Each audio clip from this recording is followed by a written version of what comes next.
terminated for making adult videos with his wife. You knew that this was potentially going to be an issue for you. Pornography websites featuring him and his wife. Dr. Joe Gao has a lot to say about being fired. We're not apologizing for anything by any means. He was abruptly terminated. Pornstars, video.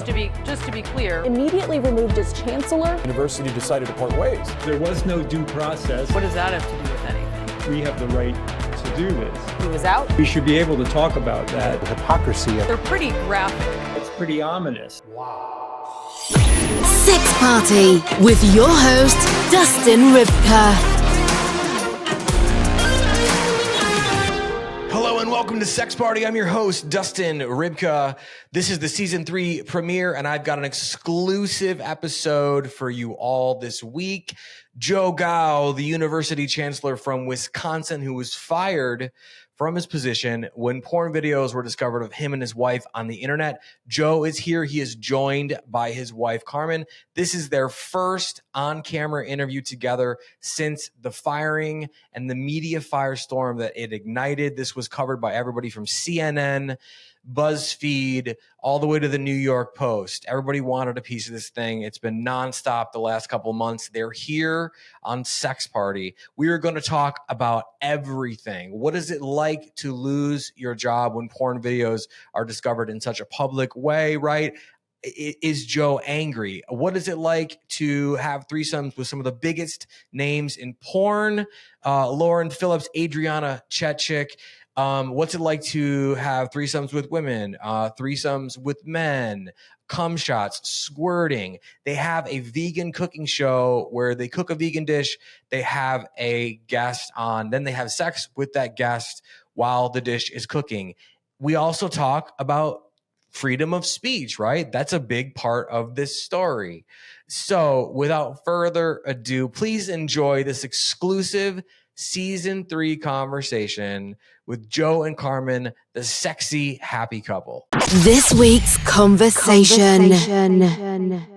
Joe and Carmen, welcome to the show. I think the viewers of this program, potentially the listeners, will recognize your voice and potentially your faces. You guys have been in the news recently, and honestly, like, I want you guys to just launch into it, tell your story, because I feel like this is a bit of an exclusive. They don't want to hear from me. They want to hear from you guys. So who are you? What's been going on? Right. Wow. Well, who are we? Well, thanks for having us on the show. And I mean, until the end of December, we were people nobody really knew much about. We were in academia, and I still am. And, the Board of Regents of the university system that I'm in, they found out about some videos that we had out on X Hamster and Pornhub, and fired me from the chancellor job. And that, of course, got a lot of attention and media coverage. Although, it's great now that we're coming to your show where you're a little bit more interested in, what are the details and why do we do what we do? And, that initial media coverage was some of it not so nice, where people were like, what, are you out of your minds? And, we can talk all about that here today as far as how we got into things and where we're headed. And, so again, great to be here. I don't know if, Carmen, you want to kind of set the stage of it's a long story, so hopefully people won't get bored with it. But, we were in other marriages and they weren't very fulfilling. And we got divorced, and then we met up and.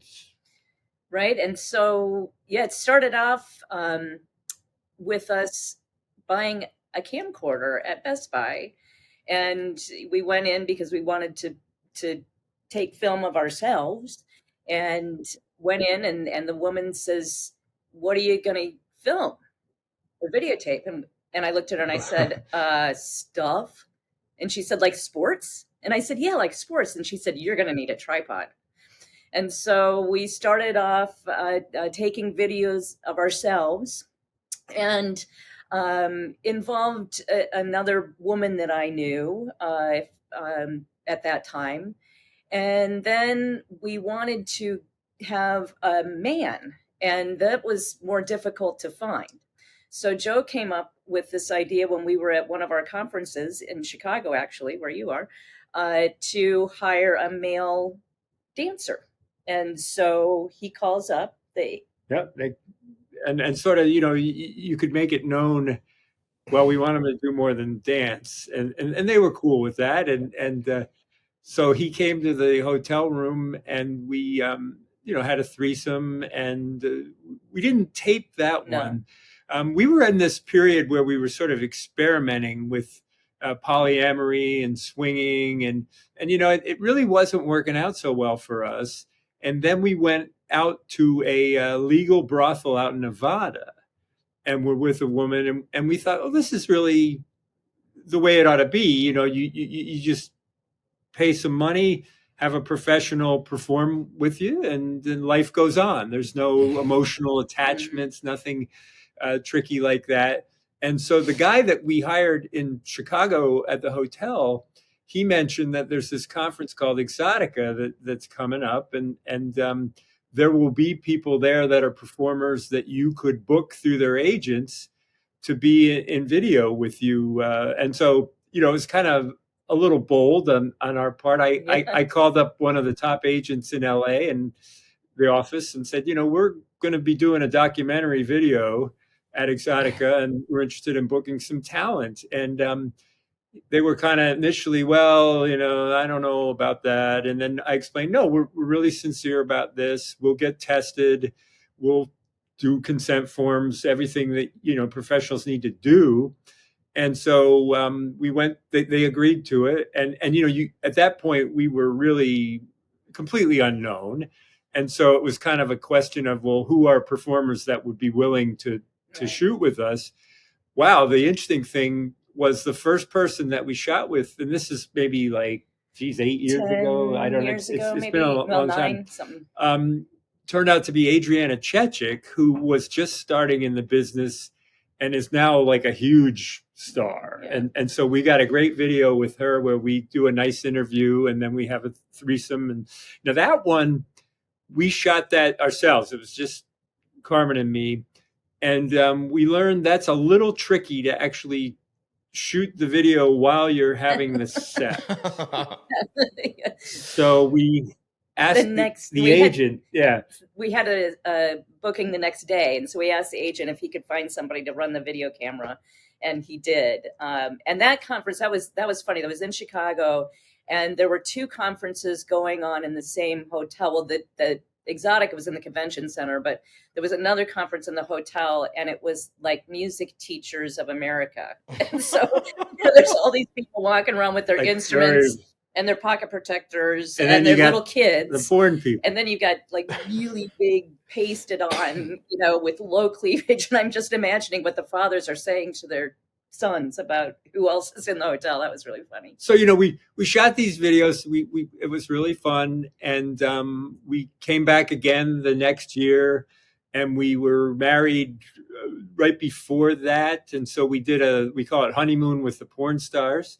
And we had Ryan Driller and Rochelle Ritchie, and we hired a camera person. And, so we're starting to kind of get this more professional and formalized. And then we got the idea, hey, why don't we see if we could work with a professional studio and make a video, just the 2 of us. And we did get on with somebody, and we probably shouldn't say who they are because the first one was in LA. Yeah, that's right. We did one where an agent put together a crew for us, and we shot that, and that was really fun and professionally edited. And so then we went to this production company and did some videos, just the 2 of us at their shoot house out west. And then we said, hey, why don't we do some stuff with big time stars? And, it's not inexpensive. I mean, a lot of people go out and they take a trip and they play golf, or they go on a cruise, or they go skiing. This is our thing. We would go out to LA or, Scottsdale, Arizona, Vegas. And do these videos and then have a kind of a vacation too along the way. And then Joe got the idea. We were in the gym, with the rack of monitors, and on one of the monitors is a show where a husband and wife refurbish houses. And on another monitor, there's a show that's cooking. And on another monitor, there's a show where people are getting interviewed. And he said, gee, what if we did a cooking show with the talent? And we're vegan, which means we eat a plant-based diet. So nothing from animals, only from plants. And so we decided that we would film a sex scene and a cooking scene. And so we start with the cooking scene, and we interview them, things like, how did you get into this? How did you choose your name? The kind of questions that people have been asking us, quite honestly. And then we would say, at a certain point in the show that you take a break. It's a good time to take a break when stuff goes in the oven or whatnot. And we're going to show you the sex scene. And so then we have the sex scene, and then we come back to the food and finish it up. Now, we should note, it is really difficult to shoot sex and a cooking show in one day. Yeah, impossible. So for her in particular, we break it up and we do the sex on one day and the cooking on another. Yeah. And it's a concept that, nobody's done before. And we've had some really major stars, the guys, Danny Mountain, Will Pounder, Tyler Nixon, Damon Dice, women. Wow. We had Nina Hartley, like the one and only, which I'll talk more about that because I kind of grew up watching her work, and India Summer and Sophie Marie, and Mia Malkova was on the show with Danny Mountain when they were married, but she didn't want to be in the sex scene. So we're like, okay, that's cool. So we did cooking with her. Yeah, we cooked with her and Phillips. Talked to Lauren Phillips, big star. Yeah. And they're just great people, just fantastic. I mean, we were in higher ed. These folks from the adult industry treat us much, much better than the people in higher ed. It, particularly after this all came out. Yeah. Oh my, I'm kind of a pariah in higher ed. Well, for now, right? But I think there's just a mountain of questions that I have, but I will get drawn and quartered and run through if I don't ask right off the rip. What was it like, both of you, what was it like to have a threesome with the one and only Adriana Chechik? It was. She was a lot of fun. Yeah. She was really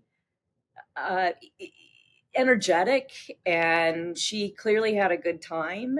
And she gave a great interview too, because we did interview her prior to the sex, and her story was very interesting, and it was great. Yeah. I mean, it turned out she went to high school right near where I did. And of course, we have a bit of an age difference there. And so, but she was real cool in terms of, I could tell, folks were, at that point, we were really new to it. And she wanted to just make us feel very comfortable, like that she was comfortable. And it's a great scene. And it's on Loyal Fans, that platform. And people seem to really dig that. It's one of a kind.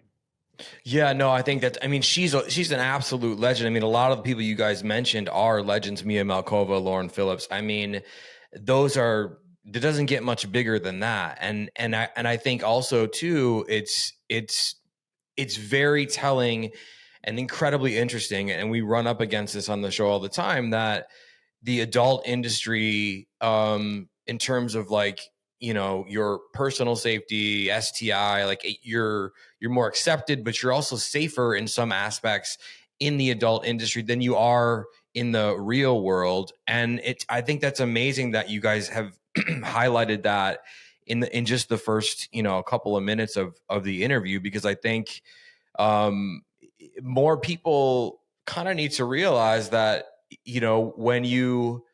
if you decide to open your relationship, if you decide to experiment, right? You said it amazingly well. It wasn't going that great. There's probably some hiccups, right? And then you go to a pro and blows your mind, and it kind of turns you around on it. And I think I've had conversations like that in my relationship, and where I've said, well, if we have a threesome, like maybe we go to a sex worker, right? And to me, you bust a tooth, you don't ask a landscaper to fix it. That's part of your body. What's the difference, really? So I love that. I love how sex positive you guys are. I love how open and fun you guys are. The vegan cooking idea. My girlfriend is vegan. Oh, I mean, what a great concept. I mean, are you guys eating the food after the sex scene then, or does it just end, or? Well, we typically don't eat it, during the filming on camera. Although Sure. Lauren Phillips was so excited, we did actually eat. I made a sweet and smoky soy curl pizza, and she was so excited that we did taste it before the cameras was off. But typically we wait till the camera's off, and then people taste it. And most of the talent, well, I don't think we've worked with anybody who's vegan. No. So this is really new to them, and they taste it and they're like, oh, wow, this is really good. Right. And the company that we shoot with, for a while, they were using Airbnbs and VRBOs, and they would want it for the whole week. And we would be there for like the first couple of days. And then I would always just say to the guys, I'm leaving the food, eat it if you want it. And apparently there was one time when there was a talent who was vegan, who was super excited that there was vegan food in the refrigerator that they got to eat. Yeah. So it's a big deal. Yeah, for People sure. are you can see they're genuinely surprised. This actually tastes good. Yeah, dating a vegan, you will learn that very quickly, that a vegan burger or even like vegan wings have come a long way, ladies and gentlemen. Oh, absolutely. And Chicago's got some great places. Yeah, totally. So, okay. So you made all these videos between with the porn stuff early on, and then the cooking stuff, like between what years? Like, was it just like a catalog of videos that you were just sort of adding to in your private life? When did it start? Okay, so what year did that start? Well, I think we bought the camera in 2013, so that started that piece of it. Okay. We did our first shoot in Chicago with at Exotica, I believe, also in 2013. And then, it evolved from there, but it was always just for our own personal use. And people don't understand, if you, and why would they, if you've not been in the industry, when you shoot with a professional outfit, there's a contract you need to sign. They do, videotape you saying, I'm here of my own free will. I'm not under the influence of drugs and alcohol. Here's today's date. Here's my driver's license. Here's a newspaper with today's date. And then they would say, and you realize that you're filming this for the purpose of, and then they would kind of chuckle and say, your own personal use, or maybe something later, because it's always for the, this film company to post, or whatever. And so we never at that point intended to put these out there. That was never part of it. Which, well, I think we were sort of someday. Maybe. Yeah. And then so the question we get asked all the time was like, well, why now? What happened? Sure. And so we're making these videos and. Well, and we wrote the books too. Yeah. So we have 2 books, Monogamy with Benefits and Married with Benefits. And Monogamy with Benefits kind of tells our whole story from the very beginning of how we got into working with professionals. Married with Benefits chronicles several of the videos that we made with the professional talent. And we put those out there under pseudonyms on Amazon. She's in 2016. And really, people would buy a book or 2 occasionally. I think the most money we ever made in a year was like $400, or it wasn't very much. I mean, it wasn't getting noticed. And so then last fall, Joe announced that he was going to be stepping down from his position as chancellor. And we decided, well, why not go ahead and put out the videos, because he won't be chancellor by the end of the year, at the end of the year. And we first put them up behind paywalls. And again, there's a couple of views, a couple purchases here and there, but not anything, not any big, deal. Mm-hmm. So then would you want me? Go ahead. Yeah. So it's sort of, okay, nobody really cares about this. No big deal. So we're out in Scottsdale, Arizona, and we went out for a vacation, but we also wanted to go to dinner with the person who edits our material. Had never met him, never sat down one-on-one. And we had a great time with him and his wife. And they're just, people just like us. Yeah. It's interesting how I think people outside the adult industry think, oh, these are really seedy, shady people, but they're not. I mean, they're all college educated. I mean, geez, the people that we've shot with people that went to Berkeley, Penn State, MIT. I mean, it's a highly educated Arizona State. So anyway, we're sitting there with him and we were saying, yeah, we put these videos out and there's not really that much interest. And he said, well, our company does really well with Pornhub and X-Hamster. And we thought, well, gee, that'd be interesting, and there are rights issues and consent issues. The easiest thing was just to put videos of just the two of us onto those platforms. And really, we had no clue. I mean, are people going to be interested in a 60-year-old guy and a 55-year-old woman? And we're just these, so we put them on there, and it was like stunning. In a number of days, you got like 250,000 views of one video, and people are writing comments like, this is beautiful, this is real, this is like true passion and pleasure, keep going. And it was just so positive, and we were like amazed. And then apparently somebody that knows us saw the stuff, and you'd think, well, you're there on X-Hamster and Pornhub, what are you doing there? I guess you'd hope you're enjoying the content. Fucking hypocrite. Yeah, exactly. And they told the people that I work for, and then all hell broke loose. So we really didn't think we would be uncovered and outed so quickly and dramatically. I mean, that was a surprise. Yeah. So did the outing occur in 23? Was it last year that somebody? Yeah, it was right after Christmas. It was December 28th. Yeah. Okay. So very, very recently. And so you were already resigning in 24 then as chancellor of UW at La Crosse. That's correct. Yeah. Okay. And then he made a deal with the president of the system that he would take some time during the summer and the fall to prepare to go back to teaching in spring of 2025. And they then said, no, you're done now in December, and you will have the spring and the summer to prepare and to be teaching in the fall. Although then the president said, I'm filing a complaint to have your tenure revoked and basically fire you from the faculty position. So that one, I mean, people, I mean, we can concede that, okay, you can't be a big porn star and lead a university. It's kind of a distraction, right?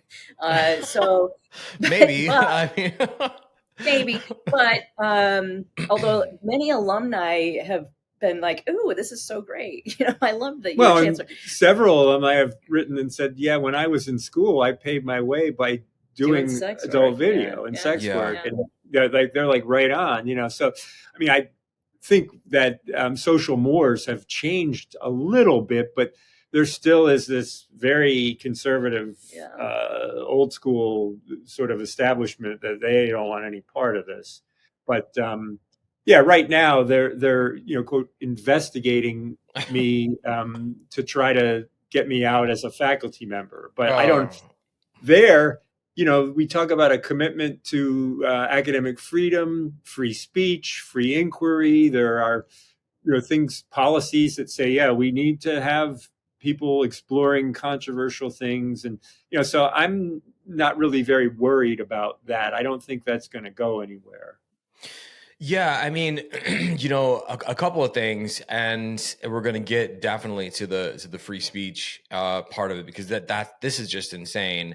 But the first thing I want to ask you is, what did it feel like? I mean, personally, for both of you, what did that feel like to be on the way out anyway and have someone like bring a hammer down harder than it needed to be brought down? I mean, what did that feel like in your heart, in your guts, in your brains? Was it shocking? Were you angry? Are you still angry? I mean, what did it feel like?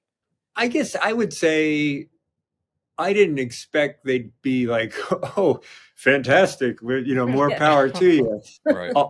Although we hear from so many people who say that, and it's been really nice to the positivity. It's probably like 80-20, 80% are people that are supportive and say, actually like, thank you. And yeah. The best compliment we get is people will say, your videos are hot in a wholesome way, or something like a guy will say, I can watch this with my wife or my girlfriend, like that. And that's what we're trying to do, and there's, but the negativity, I'm surprised that they didn't say, well, wow, this isn't something we approve of or that we're into, but we do have a commitment to free speech and academic freedom. And so while we don't like it, the guy can, do this. This notion of you're going to be completely kicked out of the university. Wow, that's kind of like McCarthyism from, the 50s when, are you a communist? And that's just really pretty weird. And I think that's why it's great that we're having this conversation with you. Yeah. I think the more people that hear about this that are reasonable people will say, gee, that they're going too far. Well, and they took some pretty drastic measures. It's not that there haven't been other instances where leaders of institutions in and outside of the state of Wisconsin, have done something that is the board or the trustees find to be not helpful, let's say. Typically, there's sort of this, okay, Joe, you need to take these video down, and then you need to step back from your role, and it's all nice and quiet, right? But here they came out and said it was abhorrent, it was disgusting, using language that we've heard from some attorneys was probably not a really good choice on their part. And so that's, that felt just, like you said, over the top. And then as his wife, I had this title of associate of the chancellor, and I had an email address. And they sent Joe the letter on Wednesday night, the 27th, saying he was fired from his chancellor role, would be a faculty person with a different setup than had been agreed to before. And then there was going to be this complaint. On December 28th in the morning, my email was abruptly turned off. I had lost access to it. And, I didn't use it for anything other than reading the New York Times, really. Sure. But I had, my Facebook account associated with it and things like that. And I couldn't access certain things. And they didn't let me know that they were going to do this. I'm not sure what they thought I would do if they had let me know. What I would have done was put an automatic reply saying, this is no longer my email address, right? Right. Fortunately, I was able to persuade them to please let me have access for like an hour so I can clean up some things, get some password information, put out an automatic message. But then he was barred from going to campus. Yeah, I am banned from campus right now. And for us to go clean out his office, we had to be escorted by the chief of police of the campus police office. And so it just feels, seriously, it feels very mean-spirited. And the chief's a great guy, and he was cool about it. But it's just the sort of principle. Yeah, it's like, we are being treated like we're some kind of criminals. Yeah. And you're like, well, okay, let's stop and say more people visit Pornhub than visit Netflix. I mean, this stuff is pretty common. So, I think we need to have a reassessment of where we are as a society with pornography, adult video, sexuality in general. I mean, the internet has just sort of blown it wide open. It's like, this is what people want. And we're doing something that actually a lot of people think is really cool. I mean, I guess I don't know that I'm angry. Mm-hmm. I'm stunned, and I think there's some hypocrisy going on, but also I'm pretty sad because it's clear that that his former colleagues and other people on campus have been told you are not to have any communication with them at all, and you're not to talk about this at all. And so there's this, really kind of tight-fisted control of what people are allowed to say or do. And I think that's very sad for an institution of higher education. Yeah, it's incredibly sad, to be honest. And it makes me feel fiery. And it makes me feel a little scared. It makes me angry, to be real. I mean, have you guys thought about just going full Animal House and just filling the streets with marbles and ruining the parade, or what? I mean, I can give the Belushi speech if that will motivate you. I know it by heart, right? But I think the larger question, right, is, Joe, you mentioned that sort of this idea that we need to have a reassessment. This show that I've done for 2 years now, it's all about the reassessment. And I have death threats in my Facebook Messenger, in my Instagram, in my email every single day from incel dudes and whatever. So for exploring these topics, because we don't hold back on this show, and we don't judge, we don't label, we don't whatever. So, as two incredibly intelligent people who are connected to the positivity of sex and exploring sex and having higher level sex with professionals, with each other, and having a level of intimacy that I don't think most people have. How do we do this reassessment? Because you're beyond right. There is a reassessment needed with sex, with sex work. So I'm just wondering, how do we start? Well, imagine a world where you could go to a sex worker in the same way as that you go to get your hair cut, get a massage, go to a lawyer. I mean, where you had people who are educated, they have to pass certifications that, they're licensed, and it's all above board. I mean, I think a lot of people would be much happier if, it's like this kind of thing, if you need, again, I'll do the legal thing. You need a lawyer, you go, you pay somebody, you don't expect you're going to have a relationship with them for the rest of your life. I mean, there ought to be room for that with sex and sex work.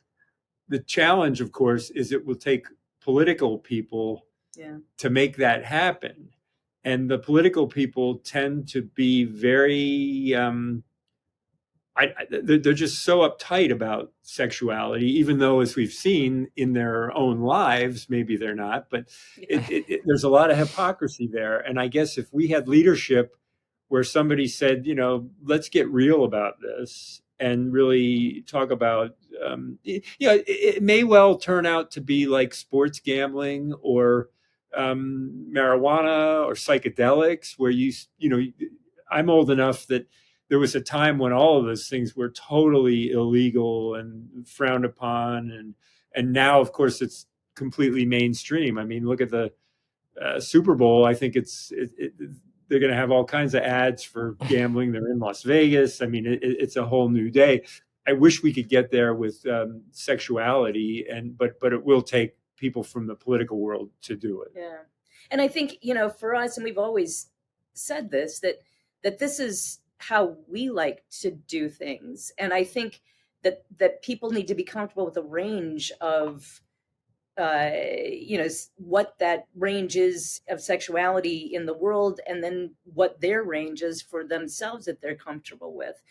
We know that what we do isn't for everybody. We get that, and we would never suggest that everybody should do this, but it is a way for us to, keep passion in our relationship, and we would encourage other people to find ways to keep passion in their relationships, whether it's something like this or not at all like this, because we've had experiences where there wasn't that passion didn't sustain, and it was really sad for both of us because we're both pretty sexual people. Not everybody is, and that's fine, but we are. So yeah. Well, I mean, my follow-up question to both of you again, because you do have so much experience and you guys are, I don't know, I look at you guys as kind of like freedom fighters a little bit. And thank you, because that's how we like to look at ourselves. Yeah. And especially for what I'm doing with this podcast, that's why I'm, incredibly honored that you guys are here. And so my follow-up question to both of you, intelligent freedom fighting partiers, is where is the stop? What is it religion that is preventing us? Is it religion's sort of tentacles that have gotten into politics? What's the problem? And I know it's a big question, ex college chancellor, but you guys have more experience than anybody else would to ask this to, because now you're being persecuted per se for having a private life that has gone public. And I don't think that's fair, but I think we should highlight where the problem is coming from. Well, a very good question. And yeah, I mean, I don't want to get people all wound up, but religion, I was raised in a particular religious tradition where it was like,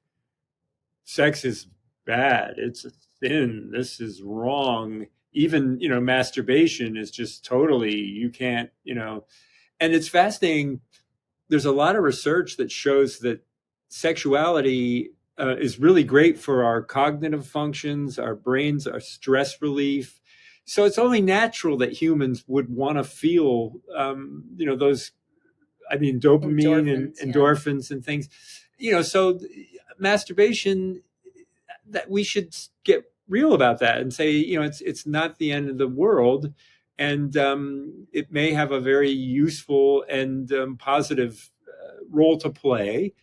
And then relationships, sexual relationships, that's where this gets really complicated, because we've been schooled that and brought up that, well, you only have sex with somebody to marry them and have children, and we really got to take a hard look at that and say, is that good for people or not? And are there other ways? And we think we've come upon something, and we're very privileged, of course, because we it's a hobby and we have the means to make it happen.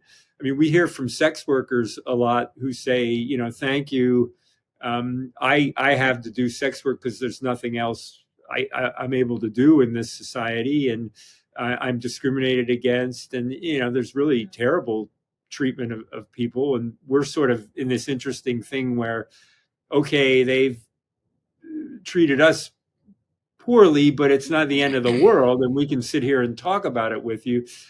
So, to come back to your question, I think religion and sort of traditional morality have a lot to do with the problem, if you will.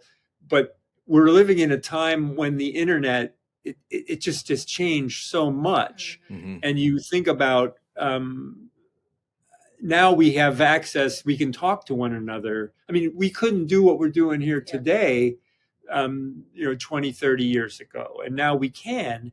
And so we need to get real about that. And I think laws and social mores need to be adjusted.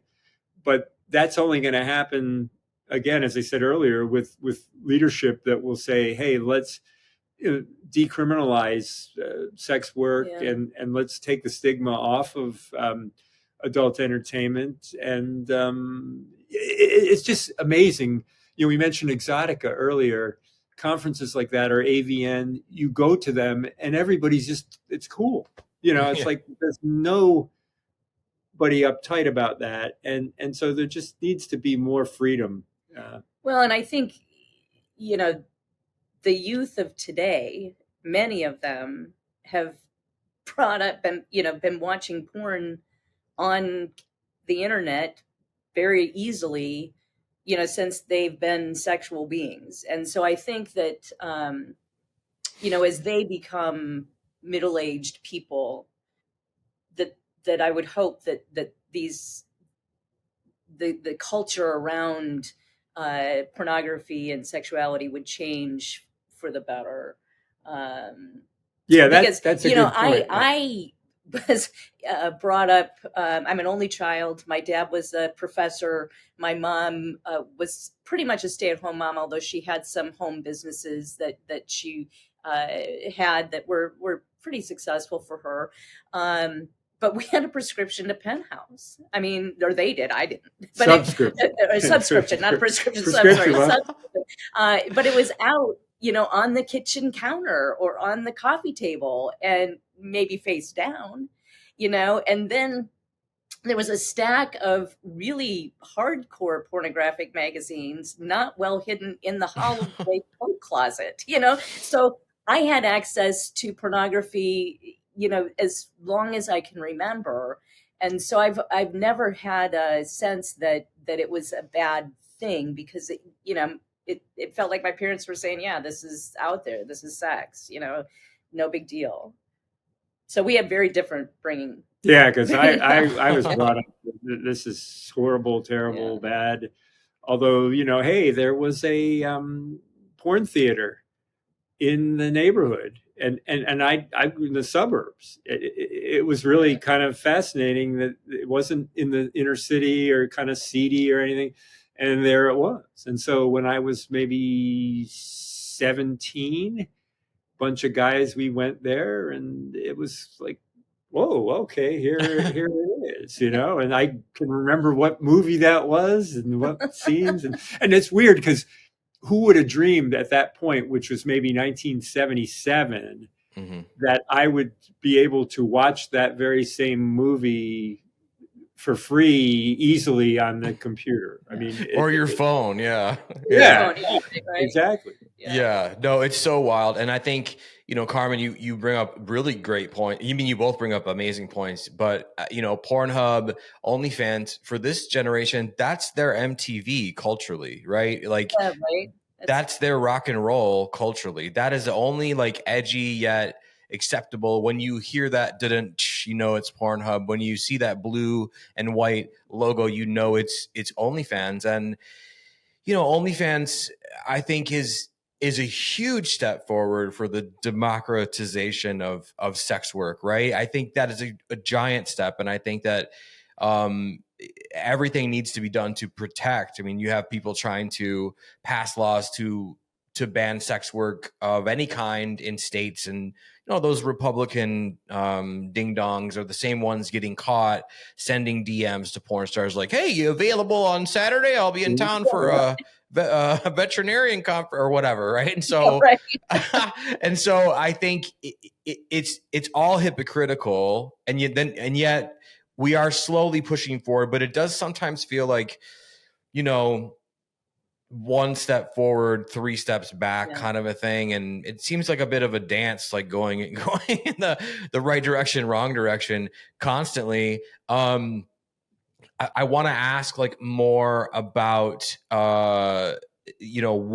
what kinds of stuff you guys are shooting. I want to ask graphic questions. So let's everybody prepare yourselves. Is it you guys having a threesome with a woman? Is you guys having foursomes with a woman and a guy, threesomes with, how do you guys identify sexually? And what kinds of things can people expect in the videos that you're producing? Because I think everyone's interested and wants to know. Well, we've done all of those kinds of shoots. We've done one foursome with another man and a woman. And honestly, that was a little bit awkward. So since then, we've only shot with one other person, and I would say we have about an equal number of men and women. And I identify as bi. So, I'm happy to engage with a woman in any way possible. Yeah, and I would say I'm straight but not narrow. And, I don't, one of the real, I'll call it sweet parts of this is many gay men have said, oh, could you do more with the guy in the video, and you're so hot, and I'm just like, oh, well. But I just don't have that impulse, but I don't mind being next to a guy, and I love watching a guy get it on with my wife. It's just, there's nothing like that. That's particularly, these guys are really experienced people, and to see her get them wound up, it's pretty cool. But we did the format that we developed with the cooking show. We also kind of said, all right, we'll alternate. We'll do a threesome with a guy, threesome with a woman, threesome with a guy, threesome with a woman. So we've been back and forth on that. And, we're not, this is amazing. Everybody has their things that they like, and more power to everybody. I mean, we all should. I guess our sex is, pretty straight up. We don't do like a lot of anal. We don't do BSDM. We're it's pretty vanilla. I mean, the only thing that we do that I guess I thought was I do common, a lot of squirting. She squirts a lot. Okay. I figured that out late in life. I was actually having sex with a woman. This was before us, and I think I was fingering her pussy, and all of a sudden, it's like this stream of, and I said, "Did you just pee on me? Like, what was that? I didn't even know what that was." And she said, "No, I squirted." And I'm like, "Okay, how does that work?" And I figured that out, and I thought, well, this is just all right. So, and I love to taste it, and I can squirt many times a session, and our sessions typically last about a half an hour. So she's multi-orgasmic. Yeah. I mean, the video with Lauren Phillips. Yeah, that's a good wow. And we designed it around the squirting. It's called Tasting Notes. Yes. And we have her, come in as a wine instructor, and we're, oh, yes, the citrusy flavor. And then it's like, well, let's do the taste of love. And Lauren is so professional. We wanted to shoot that video on the first day, and then the cooking on second. Her agent, they got the order flipped around, and she said, well, I got to prepare to get ready to squirt. And I'm kind of, what's that? And so she was sipping this rehydration drink all the time. And well, I'm like, during hair and makeup. Yeah, what's this going to be like? And so I wouldn't say sipping, I'd say gulping. The video, yeah, well, and Carmen starts out with her normal, like really powerful, and then Lauren gets going, and one of them, I mean, I'm up there, and it was like I'm waterboarded. I mean, it's so much volume.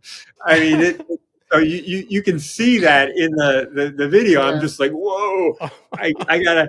But the thing that I guess that I do that apparently is a kink I didn't know is I love to have a great cum shot, and just going back to that first film I saw back in the 70s, it was like a really nice, pop it out there, what people call now a body shot, up the torso of my great woman here, and then lick it up and give her a kiss, snowballing, and I guess for a lot of people that's like, whoa, like we get reactions on that, but it just comes naturally. Yeah. I mean, go ahead. Tit fucking too. Yeah, tit fucking. She's got a nice pair, and you can do that. And that's like, I mean, the whole edging thing. And we did a video around that with Tyler Nixon. Yeah. And I'm kind of teaching them, hey, it's okay to play with yourself. Just don't come. And then when you get into the scene, you can do that and hold it back, and then you get a nice pop at the end. And so it's kind of instructive. That video is very popular too. I'd say the Lauren Phillips and the Tyler Nixon ones have gotten the greatest response. Yeah. Okay. So, Joe, you don't interact with the male talent, right? But you will lick up your own cum shot and kiss her and do those things, and you perform next to. You're not like licking up another man's cum shot or anything like that. No, I haven't, and I guess I just don't know that it isn't an impulse. Sure. I don't know how to, and there are lots of guys who would, and that's Sure. cool. Yeah. Amusingly, people have commented they don't think cum is vegan. It's like, well, perhaps not, but I mean, that's the age old, that's the age old argument, right?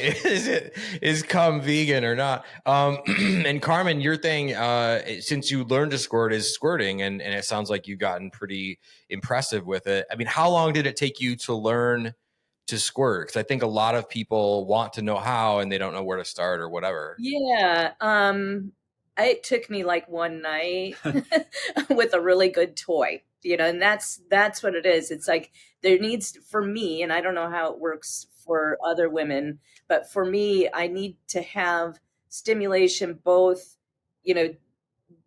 way up in my vagina, like at the very top, like a kind of a pounding, as well as clitoral stimulation.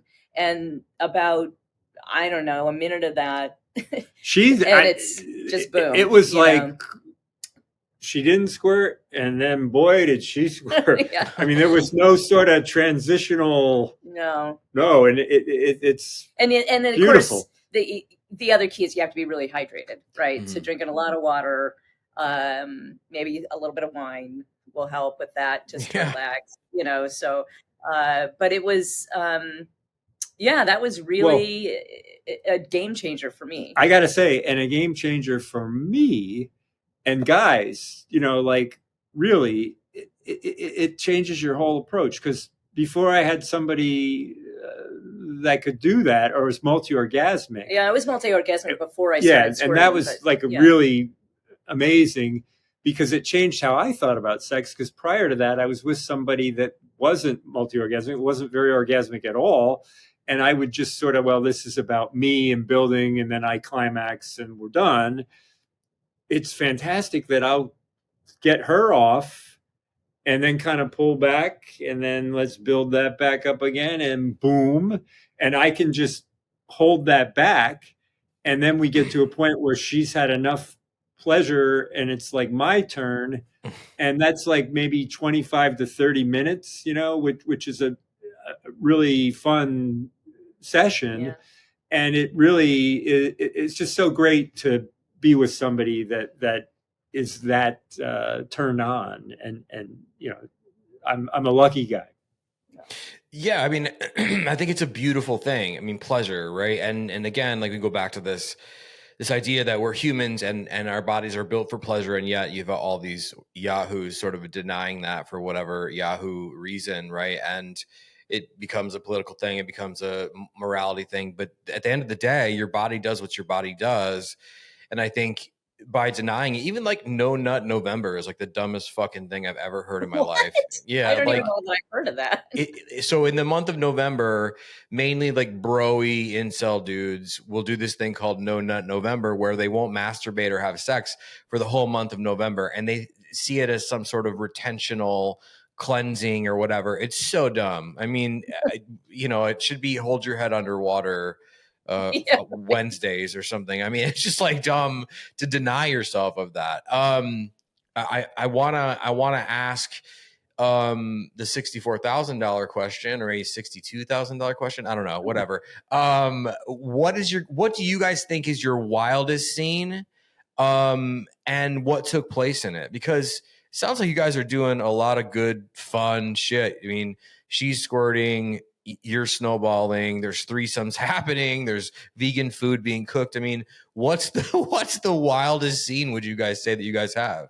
Well, okay, and we may have different views on this. Yeah. I hope so. Okay, the Nina Hartley show, where the conversation is amazing. It's like we're having here today. It's a very well-informed, and she's just such a extraordinary woman, and there's nobody like her. And so to be fucking her and have her say to me, channel John Leslie, channel Joey Silvera, channel Eric Edward. I mean, these are people that I grew up, kind of idolizing.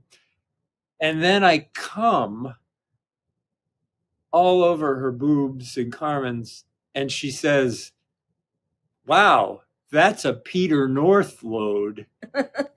I'm like, how do you, you can't top that. Yeah. So. Yeah. I mean, he is the Michael Jordan of porn, probably. So. Right.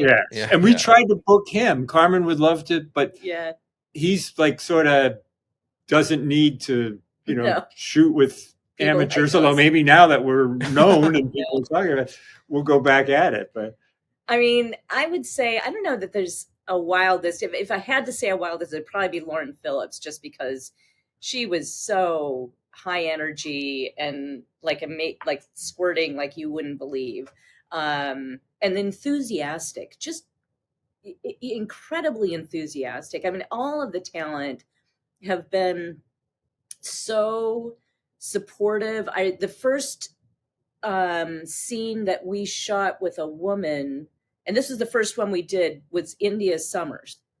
And we're in the middle, we're in the beginning of the sex thing, and I'm going to take my bra off.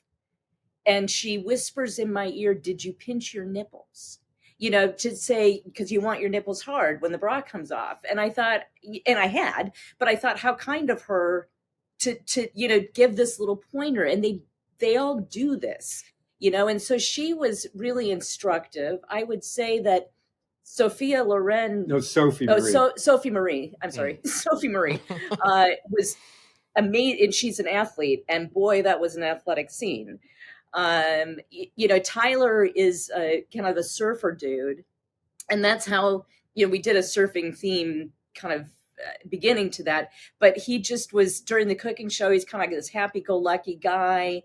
During the sex scene, he was very similar. He was very, animated. I mean, so they all have their own characteristics that are super fun. It's hard to say this was better than this or that. Yeah. Everything is just really, you've got a fantastic, interesting person there, and we do the most. It's like your interviews, you probably talked to a lot of great people, and it's all a little bit different. And so we really, I just feel so grateful that they shot with us, and we have some amazing videos and memories, one of a kind. Yeah, no, for sure. Joe, you mentioned coming on two women during a threesome, Carmen and Nina Hartley. So when the threesome is two guys, right, are you and the gentleman then coming on Carmen? And Carmen, what does that feel like? Do you feel submissive yet powerful? I mean, walk me behind the psychology of it. Oh, not submissive at all. I wouldn't say submissive. Okay. I would say definitely powerful. And it's usually one first, then the other. It's not at the same time. It's hard to sync it up. But oftentimes, I'm squirting as they're squirting, so it's like we're both doing this at the same time. And that is super cool. I love that. I love it when I come simultaneously with whoever is fucking me. I mean, when we were with Damon Dice, he's the first person we worked with on the cooking show. And just by pure coincidence, he actually has a degree in culinary arts. He's a cook, and so that was really fun. But we set that one up where, we did the okay, and I don't know whether people would appreciate this, but when you make a video, you really do need to plan that cum shot. I mean, because they need to have the cameras where they're going to be, and you need to, and it's the money shot, and they call that for a reason. And it's really something. And I can talk about, I get a little nervous, and thank God for inexpensive sildenafil, but that Damon one, we did manage to get. I'm whacking off on her boob. He's over here. He does it, and she pops out a squirt. we didn't plan it. Yeah. And the camera guys were like, oh shit. Yeah, that was so cool, but we weren't, and so we don't have that on video. So from that point forward, we always were clear to like make sure you have a wider shot where you can see her come too, so we get that multiple orgasm. Yeah, and the planning part, you know, one of the things that I didn't understand, but when they take stills, right? So the first time that we shot with this company, it was just the two of us. And they said, we're going to do these stills. And I'm like, stills? Like, this seems like work, right? It turned out to actually be pretty hot. But the last video that we made, just the two of us, we said, we don't need to do the stills.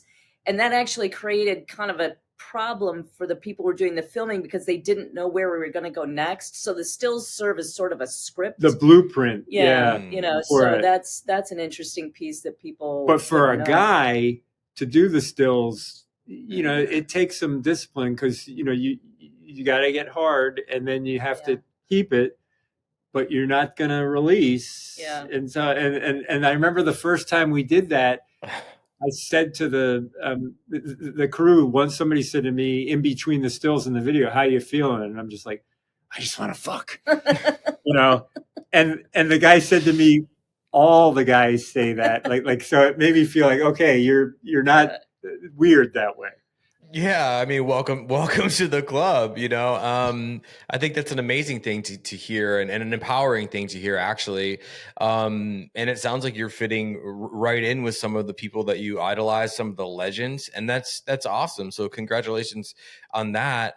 You mentioned, like, you know, having to come on cue and all of these things, and I think a lot of, you know, there is a lot of guys who have the opposite problem of most men. So if we're going to generalize, you know, we always hear about the guy who can, you know, two pump Terry or whatever, right? And so there are some people who take forever to come, me being one of them. And a lot of the times, like, I'm in my head about something or whatever, and yada yada. So what tips could you give maybe some of the male people in the audience, right, on how to get better at coming when you're needed to come for the shot?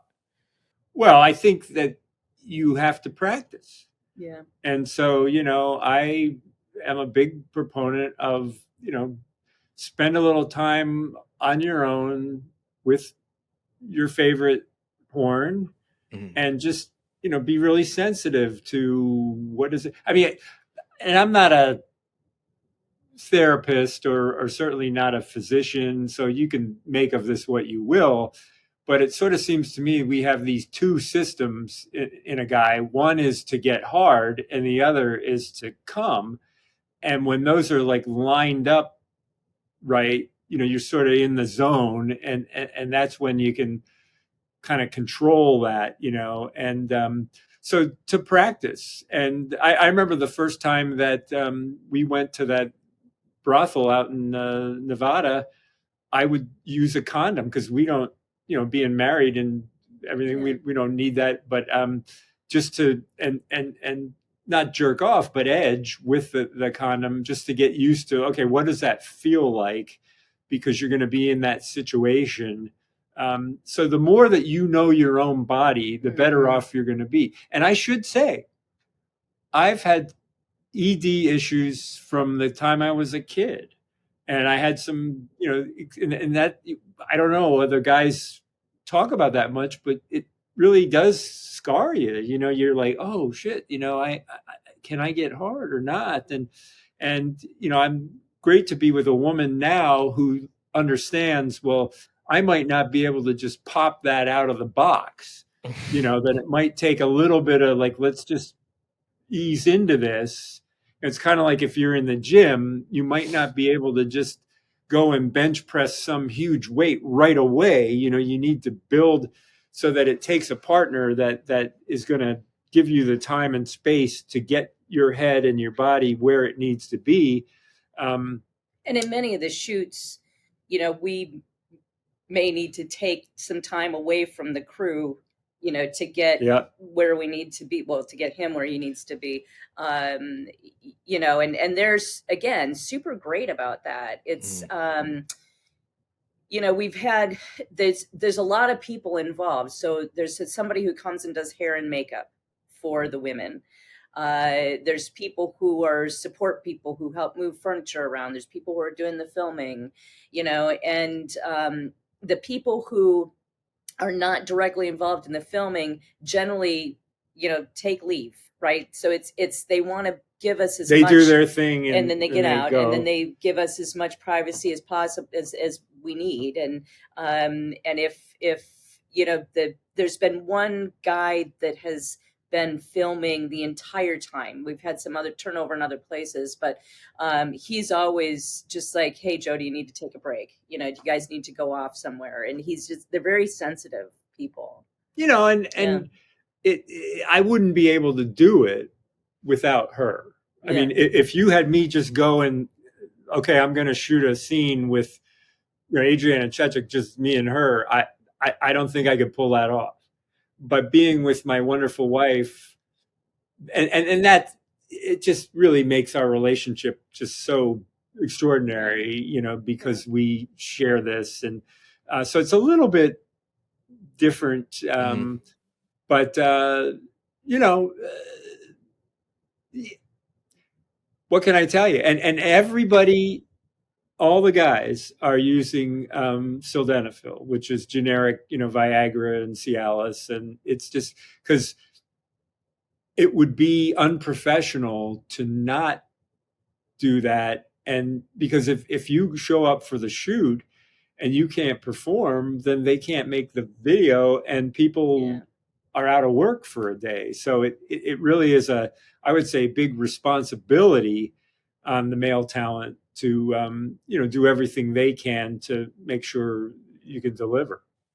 Well, yeah, I mean, first thing on the ED front, right? I've had a lot of sex therapists. I've had a lot of doctors on the show that are all female, and they all sort of argue for this point that we need to normalize a cock not always being hard on command, right? And there you are in the adult industry. They see it every fucking day, and they're like, "No, no problem. Go have a coffee and whatever you need to do, and whatever," right? And so there's that, and yet out in the real world, I've experienced things where, you're drinking at the bar and maybe you don't know the person well and all the typical bullshit. And you go back and like, you're hard and you're not hard. You're hard, you're not hard. And she's like, what's wrong? And like that, just, I'm like, you know what? What's wrong is I'm leaving now because you made it weird. Yeah. And so I think, it does need to be normalized because, women aren't just wet like that. Right. And men aren't just hard like that. And yet we have these stereotypes and these just really harmful, almost seem like they were placed there on purpose to keep us all kind of like away from each other. And I love that you guys are, again, sort of bringing these issues to the front, using this experience with all of its silver linings, right? To bring issues like this to the top of the heap of problems, really, that shouldn't be problems. So I really appreciate that. I have a lot of polyamorous people on the show. One thing that they've all said to me is that they do still experience jealousy, but they just realize how to sort of absorb it, maybe take a deep breath and ask themselves why they're jealous and get over it. Right. So I'm wondering, have you guys ever had jealousy, and if you have, how do you deal with it? In working with professionals, not a lick. Mm-hmm. Joe said he really gets off watching me being fucked by another guy. I would say the same thing, watching him fucking another woman. That is because we're doing it together. I think the polyamory thing didn't work for us because we weren't doing it together. And and we tried that before we did any of the video stuff. Very briefly. Because it wasn't disaster. Cool for us. I mean, but with professionals, it's like I mean, like Nina, you know, we had our sex scene, great things like, hey, let's go out back and it's legal in California, smoke a joint, relax, and great to see you. Have a nice life. Yeah. You know, like we're that's that. I mean, and we had, as I think I said in the beginning, we had had some threesomes with a woman that I had been involved with off and on, and you know, she was not the primary, you know, as they say in the polyamory world, but even that, we were together, but even that got, for me, emotion, like there was some pulling, you know, in either direction that wasn't really comfortable. And, you know, she's a wonderful woman, but it just felt like I can't be all things to all people. And it was, you know, so emotionally it was difficult. And I think that's the same for us. Our experience with the poly world was that it was just that the emotional expectations were what caused the problem. You know, it wasn't the sex necessarily, but the emotions. And so I think because professionals, there are no emotions other than let's have a good time. It's no issue. Yeah.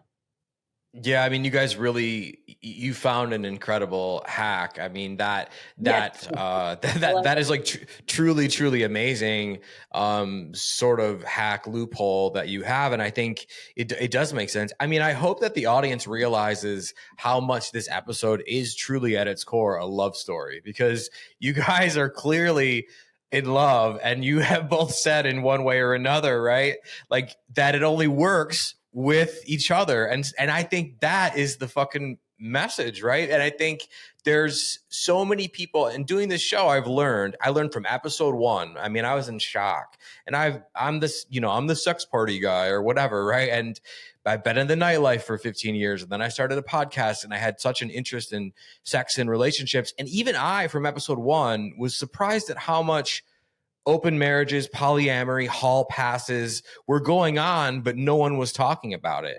And here you guys are on the most public of all stages, saying that you're doing this. You found a way to do it without the emotion, but he couldn't do it without you. You don't want to do it without him. So this is a real love story. So if you're listening, if you're watching, pick up on that. That is kind of you to say, Dustin. And I would say of all the people we have talked to, you are the one who gets it the most. Absolutely. And so this is really a pleasure to, be with somebody who wants to understand what we're about and thinks it's a positive thing. So thank you. No, totally. I think you guys are,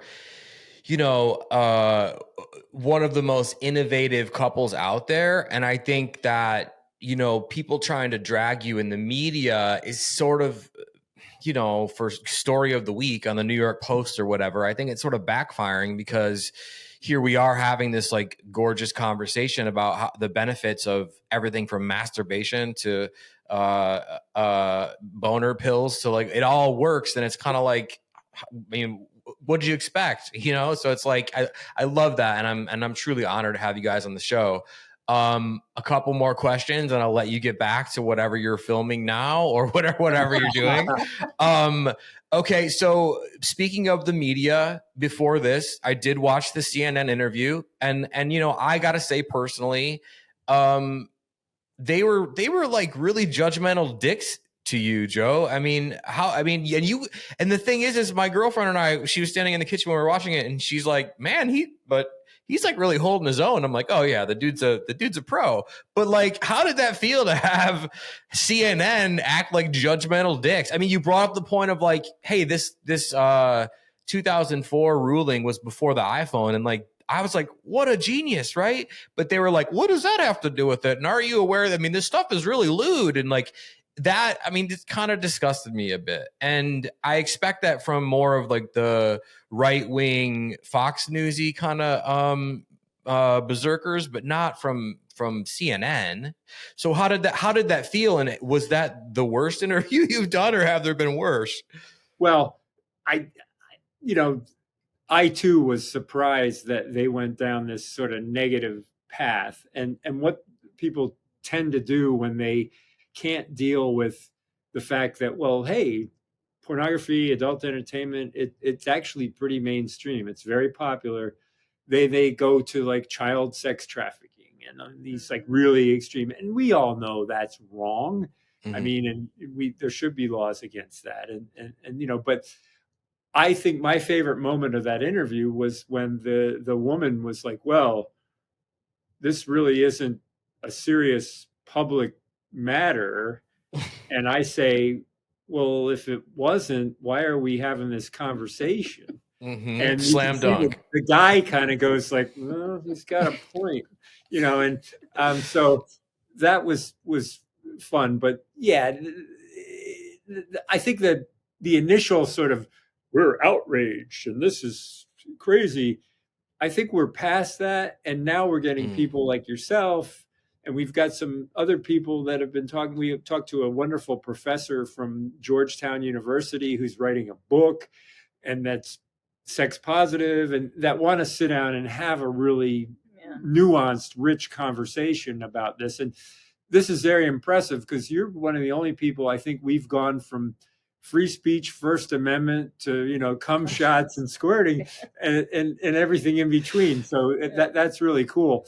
And, I think that over time, maybe those, people who are the haters will move on and we'll get more of okay, like, what are they trying to do and why? And that I think is a good thing. And we're, this hasn't been easy, but I think ultimately we feel like we're doing something that matters to a lot of people, and that's important. And you only have so much time in your career or your life for that matter.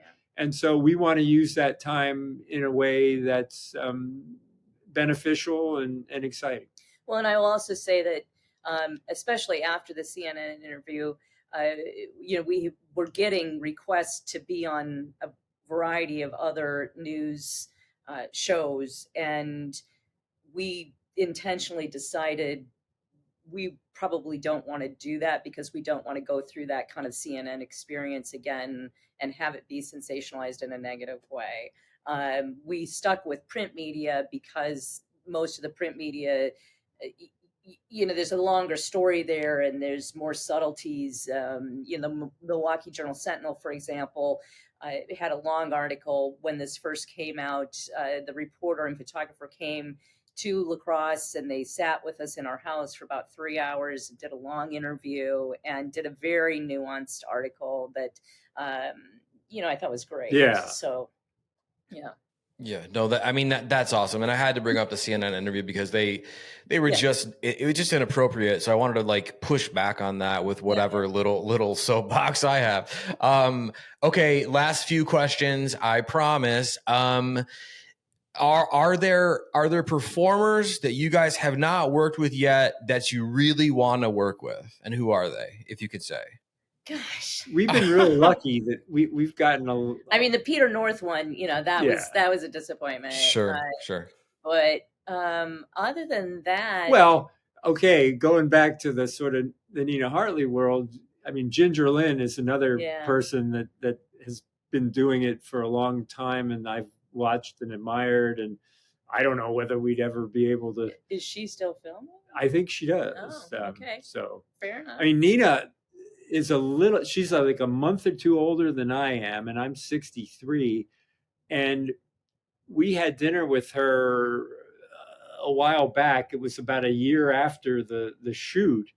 And she kind of remarked offhandedly, well, you're really the last guy I've had sex on video with. Mm-hmm. And then I'm kind of, what? Yeah. Wait a minute. I don't know whether that's a good thing or a bad thing, but and apparently that may well be true. So I don't know. It's fascinating because we were doing this just for ourselves, and then it came out, and then you're doing it for a lot more people, and I don't know where we go from here. And it's been interesting.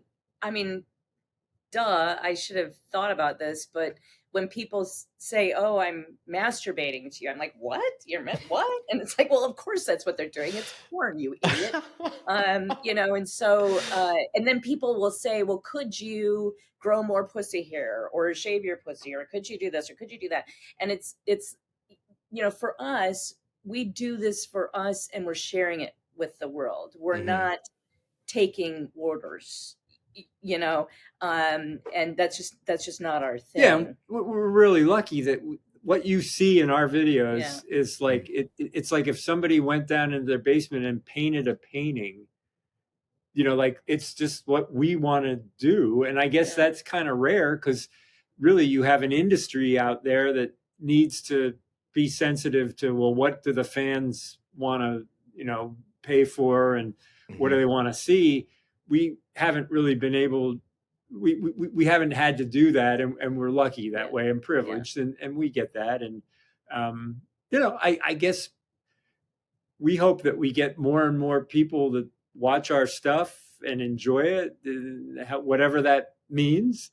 And we'll see what we do next. I'm not real clear on that right now. Yeah. Well, first of all, I mean, whether you're a performer or a normal person, anytime someone says, "Hey, I masturbated to you," it is like a jolt of you did. Like, it's so very human reaction to have to that. I think, that was another question. Where does this all go? Do you think you'll be teaching? Do you think they'll just be dicks about it and find some way to boot you out of that? But what are you guys still shooting current content, or? We shot, the last one we shot was this summer, and it was just the two of us, and we talk about our books, and we kind of get into, this is before we were out. Yeah. Like someday maybe you will be out.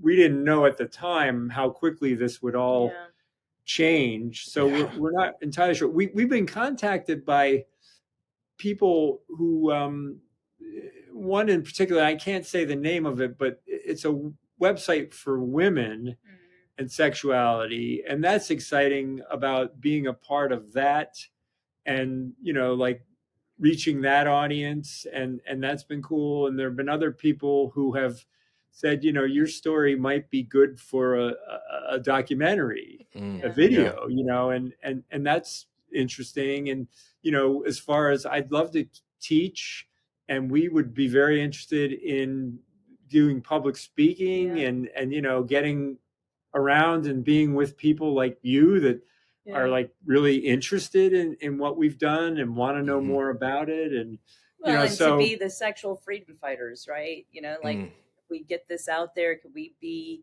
somehow part of the movement to make this, less of a stigma and more accepted? But yeah, we've got some projects sort of dangling out there. So, and maybe one more with the two of us. This summer will be our 10th anniversary. And so I said, maybe we should do a 10th anniversary video. I don't know. One of our greatest videos is called Juicy Anniversary. And that was shot just the two of us on our 1-year wedding anniversary. And as the name implies, that was the first big squirting video. So we hope people will check that out. And we have it all out there on Loyal Fans, and also a lot of the videos on OnlyFans. There are differences in the platforms in terms of what documentation you need. And the two books are on Amazon, and Married with Benefits, Monogamy with Benefits. We've got a third book that we're working on.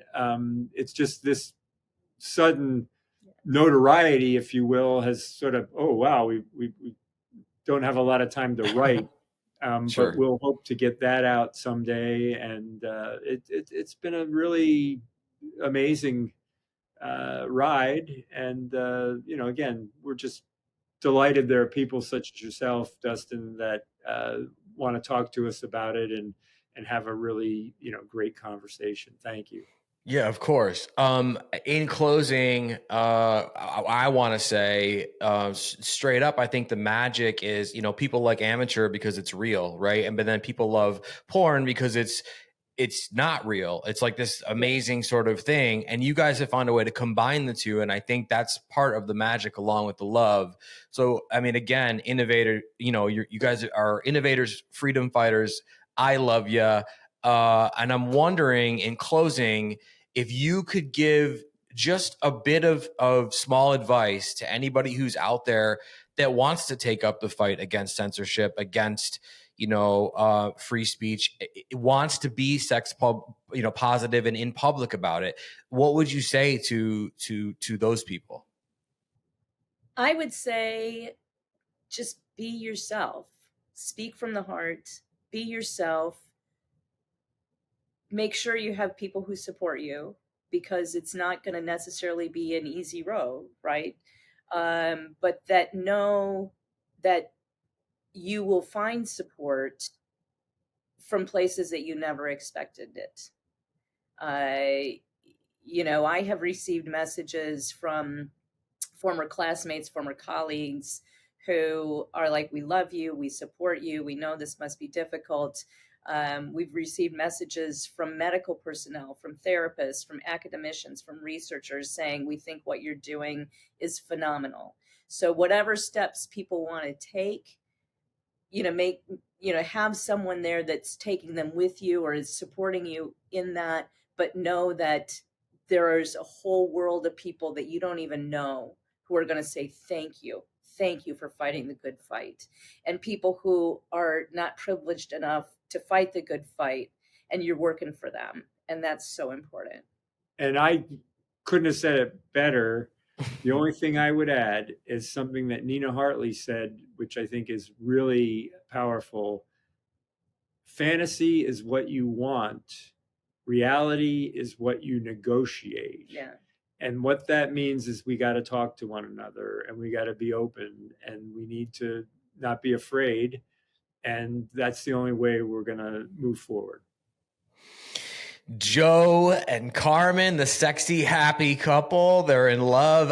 Guys, tell the audience, these party-going people, where they can find you, maybe on social medias.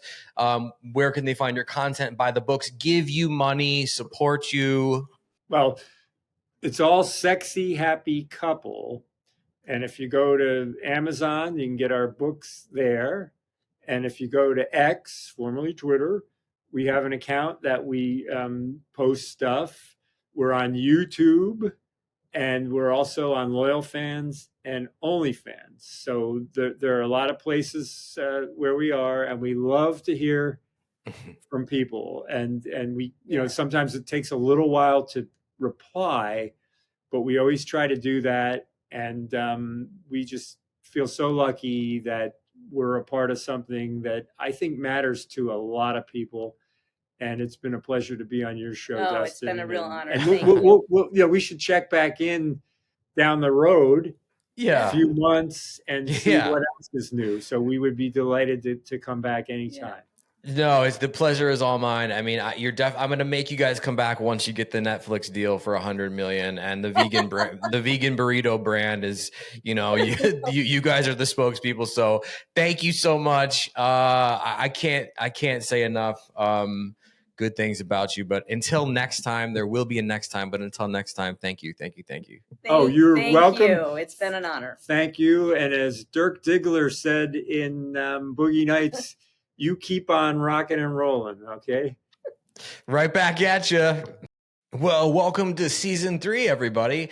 Big thank you to Joe and Carmen, the sexy, happy couple, for being here and sharing their story. Make sure you go check out everything that they're doing. Join their fight, join their cause. Check out their cooking show. Check out their porn vids, their porn vid cooking show. Just go buy everything that they're selling. Check out their books. If you guys want to see more guests like Joe and Carmen, if you guys want more sex party, you're ready for a spinoff, you want another couple exclusive episodes, whatever it is. If you want to show some love, you want to show some support and some desire for more, there's a couple different ways you can do that. If you're listening to this show on platforms like Apple and Spotify, you could subscribe to the show. That's the most important. Brand new episodes each and every Wednesday. You could leave a rating, you could leave a review. Those are far less important. If you're watching on YouTube, would you rather be fired from your job for porn videos or stealing chicken nuggets, depending on where you work? Let me know in the comments. If you are watching on YouTube, I love you. I see you. I appreciate you. If you're watching on YouTube, you can subscribe to the channel and then never miss an episode every single Wednesday. You could also like this video and leave comments if you like. You don't have to do that shit, but I appreciate it. As always, I'm available in the DMs on Instagram, and I will see you all right back here next week. Thanks for listening. The party continues next week. Click subscribe and let's make this a regular thing. Follow the show on Instagram and Twitter @SexPartyFM. Follow Dustin @DustinRybka.